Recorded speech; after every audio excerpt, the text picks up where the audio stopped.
So you've fleshed out your logline into 3 acts. Now it's time to delve a little deeper into the components in each act. Throughout each act, there are events that happen that turn the story in a different direction. These are called story beats. Now, just be aware the term beat in the filmmaking world is used to describe all kinds of things. It's actually pretty confusing. There are beats in acting, or emotional beats, or even, you could call a pause in action a beat. But in this tutorial, we're only using beat to refer to a shift in the story. We talked earlier about the inciting incident. This is an example of a story beat that occurs in Act 1.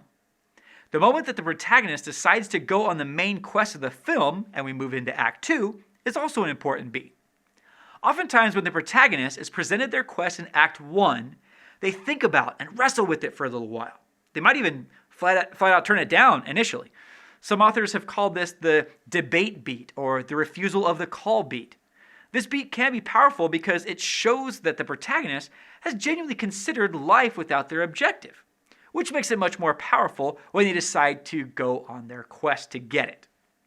In Braveheart, Mel Gibson's character William Wallace sees the atrocities committed around him by the English, but he still just wants to be a farmer and doesn't want to get involved.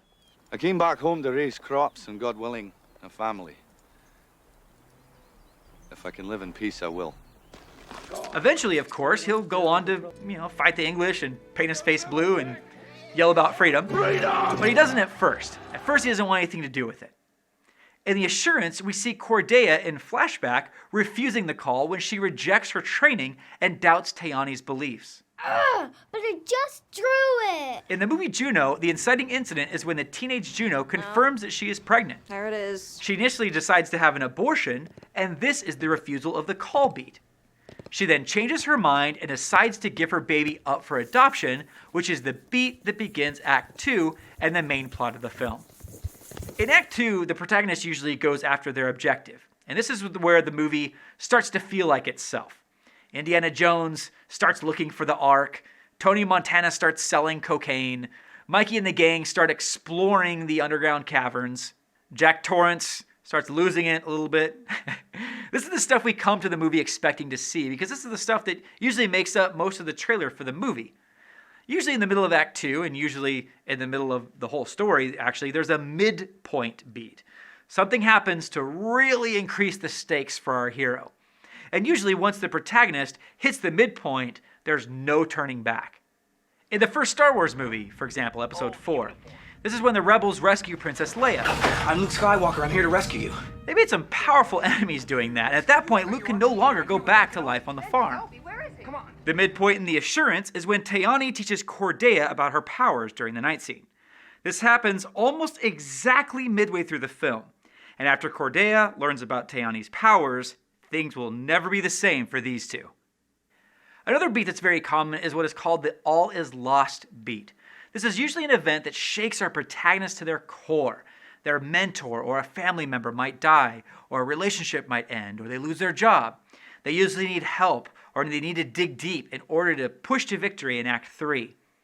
In Disney's Beauty and the Beast, we see the all is lost beat as Belle is locked in a cellar with her father while the townspeople go off to kill the Beast. In Die Hard, this is when Hans Gruber discovers that Holly is John McClane's wife, forcing John McClane to come out of hiding and face the terrorists face to face, which actually begins Act 3. McClane, I have some news for you. In The Assurance, and actually in other movies that play with time, like Memento, for example, that beat is still there at that point, which is usually about 3/4 of the way into the story, but it's not necessarily in chronological order. In The Assurance, we have an early flashback, basically a flashback early in the film, of Tayani leaving Cordelia. But the all is lost beat is when we realize that Cordelia got discovered by the townspeople, and then we see the details of Tayani leaving her in the wilderness. Aren't you coming? In the chronology of the film, this had already happened when the film started, but we didn't show it in its full intensity until the all is lost beat much later in the movie. Now, you might have noticed that I have all these quirky nicknames for these beats: refusal of the call, all is lost, the midpoint beat, and so forth. I, of course, did not invent these. I found them in a few of my favorite books on screenwriting: The Writer's Journey by Christopher Vogler and Save the Cat by Blake Snyder. We'll look a little bit more at these and some other screenwriting resources as well, including several right here on lynda.com at the end of this course. Also later in the series, we'll look more in detail at the beats in The Assurance, and that will be a fascinating look into the structure of the film and what we were trying to do. Now, I realize that these beats might seem formulaic, but they're undetectable and very powerful when they're done well. I personally love using story beats to create the structure and the emotional journey of my films.